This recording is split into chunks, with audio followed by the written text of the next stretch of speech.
This is Meenova USB-C to Lightning adapter. It's a pretty fast charging adapter up to 27 watt.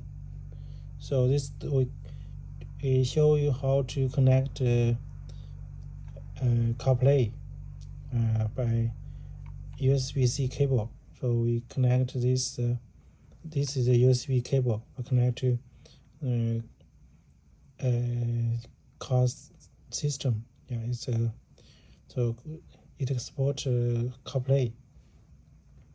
So we connect this adapter to the USB-C cable. Okay, then connect to iPhone.